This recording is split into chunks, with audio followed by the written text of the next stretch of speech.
नमस्कार, शोभाज kitchen healthy food मध्ये खूप खूप मनापासून स्वागत। आज आपण शेव भाजी कशी करायची हे पाहणार आहोत। ही भाजी अगदी पटकन होते, फार साहित्याची आवश्यकता नाही आणि चवीला अप्रतिम लागते। आता पावसाळा चालू झाला किंवा व्रत वैकल्य असतात त्यावेळी अचानक पाहुणे आले असतील किंवा काही विशेष प्रसंग असेल, अशा वेळी ही भाजी तुम्ही हमखास करू शकता आणि ही बनवलेली भाजी सर्वांना नक्की आवडेल। चला तर मग रेसिपीला सुरुवात करूया। अतिशय चविष्ट, झणझणीत आणि चमचमीत अशी शेवभाजी पटकन बनते। कोणत्याही प्रकारची गरमागरम भाकरी, चपाती किंवा पुरी, भात कशाही सोबत भन्नाट लागते आणि तोंडी लावण्यासाठी सलाड किंवा कांदा, लिंबू असेल तर एक नंबर लागते। शेवभाजीसाठी लागणारे साहित्य पाहू। इथे भाजीसाठी लागणारी शेव अशा प्रकारची जाड असते, तिखट असते। ही एक वाटी म्हणजे 100 ग्रॅम शेव घेतलेली आहे। शेव घेताना फ्रेश घ्यायची। कोणत्याही किराणा मालाच्या दुकानात किंवा फरसांच्या दुकानात सहज मिळते। तर ही शेव भाजीसाठी लागणारी जाड शेव घेतलेली आहे।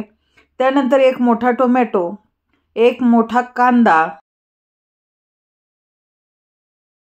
आणि अर्धी वाटी सुकं खोबरं, त्यानंतर मीठ, कांदा लसूण मसाला, हळद, काश्मीरी मिरची पावडर, 1 चमचा जिरे, 2 मोठे चमचे धने, 2 लवंगा, 4-5 काळे मिरे आणि 1 इंच दालचिनीचा तुकडा, 1 इंच आल्याचे तुकडे आणि 1 मोठी गड्डी लसूण सोलून घेतलेला आहे। वाटण करण्यासाठी जो मसाला आहे त्यातील पदार्थ आपण भाजून घेऊ। सुरुवातीला खोबरं भाजून घ्यायचं। खोबऱ्याला तेल टाकण्याची आवश्यकता नसते। हलका तांबूस कलर आला की एका भांड्यामध्ये काढून घेतलं। सेम कढईमध्ये उभा चिरून घेतलेला कांदा टाकला आणि थोडंसं तेल टाकलं। तेल टाकल्यामुळे कांदा खमंग भाजला जातो, तसंच तो लवकर भाजतो। कांदा लालसर रंगाचा भाजला की लगेचच त्यामध्ये कापून घेतलेला टोमॅटो टाकला। टोमॅटो आणि कांदा पुन्हा 1 मिनिटभर छानपैकी परतला, त्यामुळे टोमॅटोतील मॉइश्चर पूर्ण निघून जातो। तसंच भाजीला आंबटसर वास येत नाही, खमंग भाजी लागते। म्हणून कांदा टोमॅटो भाजून घ्यायचा। टोमॅटो छान भाजल्यानंतर जो खडा मसाला होता, जिरे, धने आणि लवंग, दालचिनी आणि मिरे हे सर्व टाकून पुन्हा मिनिटभर परतलं।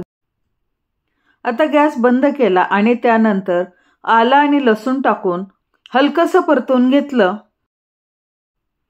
आणि ज्या भांड्यामध्ये खोबरं भाजून घेतलेलं त्याच भांड्यामध्ये सर्व मिश्रण काढून घेतलं आणि गार करायला ठेवून दिलं। मसाला हा पूर्णपणे गार झाल्यानंतरच वाटायचा, म्हणजे तो व्यवस्थित वाटला जातो। आता मसाला पूर्णपणे गार झालेला आहे। मिक्सरचं छोटं भांडं घेतलेलं आहे आणि त्यामध्ये सर्व मसाला हा जसं लागेल असं पाणी टाकून एकदम बारीक वाटून घ्यायचा। व्हिडिओमध्ये दाखवल्याप्रमाणे मसाला एकदम बारीक वाटला ना तर भाजी अतिशय टेस्टी लागते। आणि शेवभाजीसाठी लागणारे जे पाणी आहे ना ते मी साईडला गरम करायला ठेवलेलं आहे आणि दुसऱ्या गॅसवरती कढई ठेवली। कढईमध्ये 2 मोठे चमचे तेल टाकले। शेवभाजीला तेल थोडं जास्त लागतं, तेव्हाच ती भाजी टेस्टी लागते। त्यानंतर पाव चमचा जिरे टाकले आणि त्यानंतर वाटून घेतलेला मसाला टाकला। तेल हे तुम्ही तुमच्या आवडीनुसार कमी अधिक करू शकता। त्यानंतर हळद टाकली, काश्मीरी मिरची पावडर 1 मोठा चमचा घेतलेला आहे तो टाकला, 1 मोठा चमचा कांदा लसूण मसाला, चवीनुसार मीठ आणि आता हे सर्व मिश्रण व्यवस्थितपणे परतून घेतलं। अगदी तेल सुटेपर्यंत परतायचं आहे। त्यासोबतच जे पाणी वापरणार आहोत ते पाणी उकळतं टाकायचं, म्हणजे शेवभाजी अतिशय टेस्टी लागते। आता मसाला परतत असतानाच त्याच भांड्यामध्ये मी मुठभर शेव घेतलेली आहे आणि ही पाणी न टाकताच कोरडी वाटून घ्यायची आहे। या प्रकारे पहा, अशी जाडसर वाटली जाते। आता ती शेव जी वाटलेली पावडर आहे ती सुद्धा मसाल्याबरोबरच परतून घ्यायची आहे। आता मसाला तेल सुटेपर्यंत परतलेला आहे, पहा खमंग परतलाय। त्यानंतर 2 ग्लास पाणी मी गरम करून घेतलेलं ते टाकलं। शेवभाजी करताना गरम पाणीच वापरा, म्हणजे शेवभाजीला तरी चांगली येते। त्याचप्रमाणे चवही अप्रतिम लागते। पहा किती पटकन तरी आलेली आहे।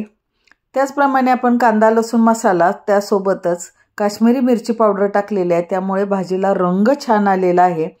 5 मिनिट सर्व मिश्रण स्लो गॅसवरती उकळू दिलं आणि मग त्यामध्ये शेव टाकली.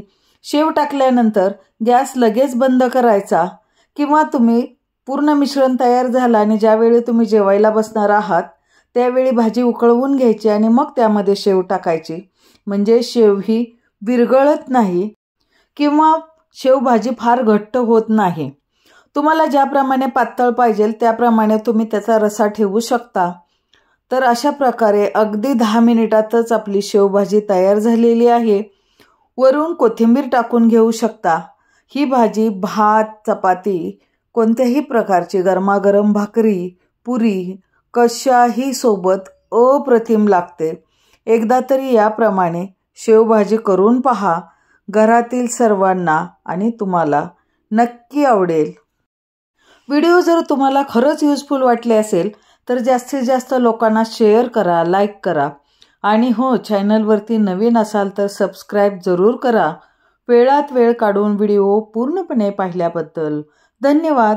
पुन्हा भेटू अशाच नवीन टेस्टी आणि परफेक्ट रेसिपीमध्ये. तोपर्यंत बाय बाय. Take care.